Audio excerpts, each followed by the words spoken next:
Vamos lá, pessoal, vamos estudar um pouquinho mais. Agora nós iremos estudar o segundo período de Getúlio Vargas.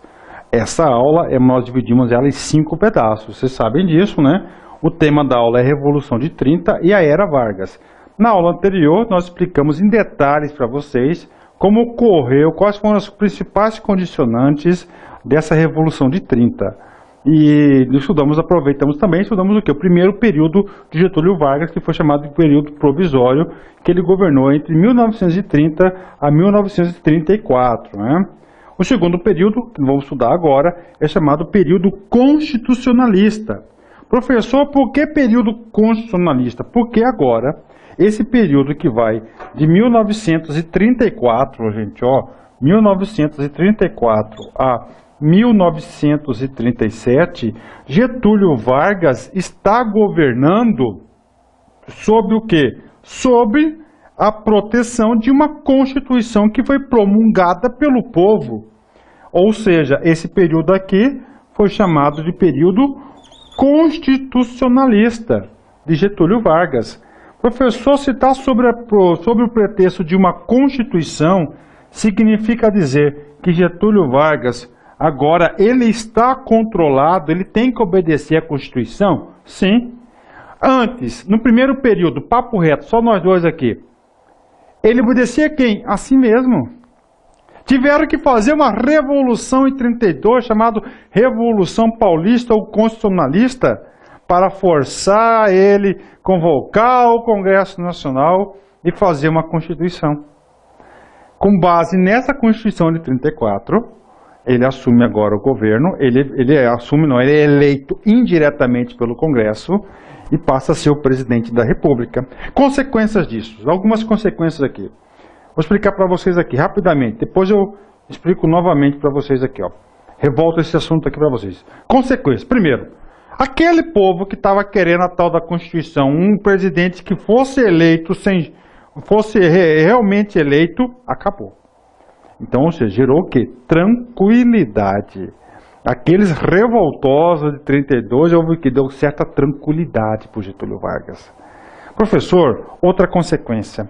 Outra consequência que vai desencadear já no seu terceiro período, que é o Estado Novo, cara. Pensa comigo, Getúlio Vargas, ele é um cara centralizador ou descentralizador?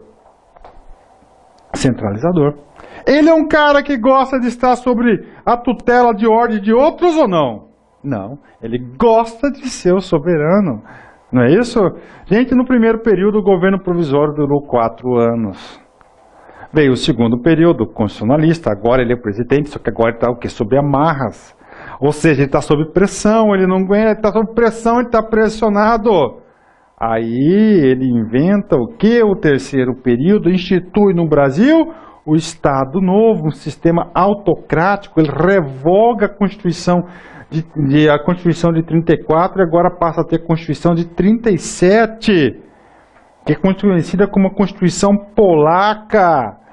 Ah, professor, então esse período de 34 até 37 é um período curto da sua administração. Sim, é um período curto da sua administração, vamos lá. Aí, nosso Getúlio Vargas, o presidente que mais tempo ficou no poder. Fazendo uma pequena ajuda de memória para vocês, o governo provisório foi com a Revolução de 30, onde acabou com a política, com a República Velha, não é isso? Com a República Velha, Getúlio Vargas ele assume sobre a ética do governo, sobre a tutela do governo provisório, e esse governo provisório vai até 34, onde há o quê? Onde há uma nova Constituição, uma ordem constitucional nova, onde Getúlio Vargas vai ser eleito indiretamente pelo Congresso Nacional, ele vai ter o mandato. Ele governa de forma centralizadora, fecha o Congresso, não gosta de ser controlado. Vargas nomeia interventores para os estados. E a Revolução Constitucionalista de 32, que provocou o quê? Provocou a Constituição de 34, na qual ele foi eleito. Então é o seguinte, ele foi eleito pelo Partido Liberal, pelo período liberal trabalhista lá de 34, o partido dele é o Partido Trabalhista, né? Olha só, né? Getúlio Vargas para as crianças, olha aí, ó. Então Getúlio Vargas era um bom marqueteiro. A Constituição de 34 previa eleições diretas, equilíbrio dos poderes, sistema de freios e contrapesos, voto secreto, voto feminino e leis trabalhistas. Pessoal, a Constituição de 1891, o voto era aberto, ou seja, o cabresto, né, ficar acordando das pessoas, a fraude, voto das mulheres, então olha só, voto feminino, leis trabalhistas. Cara, papo reto, quem instituiu no Brasil as políticas sociais do trabalho foi Getúlio Vargas. Você tá lá, você é trabalhador, cara. De um dia para o outro você passa a ter direito a salário mínimo. De um dia para o outro você passa a ter o que? Seguro-desemprego. De um dia para o outro você passa a ter, gente, carteira assinada. Você vai odiar um cara que fez isso para você? Você vai odiar um cara que fez isso para você, né? Não. Gente, Getúlio Vargas, ele foi o quê? Ele era um grande marqueteiro. O povo adorava as mulheres. Agora você vai fazer parte da decisão do Brasil, você vai ter direito a voto. Pronto, gente. Olha, o seu voto é secreto. Você vota em quem você quiser. Eleições diretas. Ele começou que teve grande aprovação popular. Tanto é que ele teve grande aprovação popular, gente, que em 45 ele deixa o governo. 46 houve eleições gerais no Brasil. E ele foi eleito senador por 2, 3 estados. Não sei quantos estados ele foi eleito deputado federal. Sem ser candidato, porque antes você tinha que anotar o nome do cara lá na cédula de votação. Tanto é que ele era querido que em 51 teve eleição direta para presidente da República e ele se candidatou e venceu. E venceu com vontade popular. Porque olha aqui, gente, o povo, lógico, isso aqui são direitos humanos fundamentais garantidos pela Constituição. Com a Constituição e esse clima de harmonia, gente, os conflitos o quê? Pôs fim aos conflitos internos. Passou a ter somente conflitos o quê? Políticos, né? Pôs fim lá o período lá dos paulistas, a insatisfação dos paulistas, né? Agora tem uma ordem constitucional, um sistema legal, um sistema regulado. Então ele teve o quê? Bastante autonomia para poder estar trabalhando em relação a isso. Só que nesse período foi marcado, gente, por uma dicotomia entre os fascistas e os comunistas. Os fascistas, liderado por Plínio Salgado, é um fascista, aliado pela Ação Integralista Brasileira, e a Aliança Nacional Libertadora, de Luiz Carlos Prestes, socialista, luta contra o fascismo e getulismo. Gente, luta contra o fascismo e o getulismo. Então esse cara que era contra o Plínio Salgado, que era um fascista, e contra Getúlio Vargas. Gente, 37 a 45, nós estamos falando, né? Olha, estamos falando de 30 a 47. Lá na Europa está tendo um movimento nazifascismo. O nazismo e o fascismo lá, na Alemanha, na Itália, é um movimento muito... está tendo um movimento muito consistente lá nesses países. Tanto é que vão ser os países na qual vão produzir a Segunda Grande Guerra Mundial. Tá?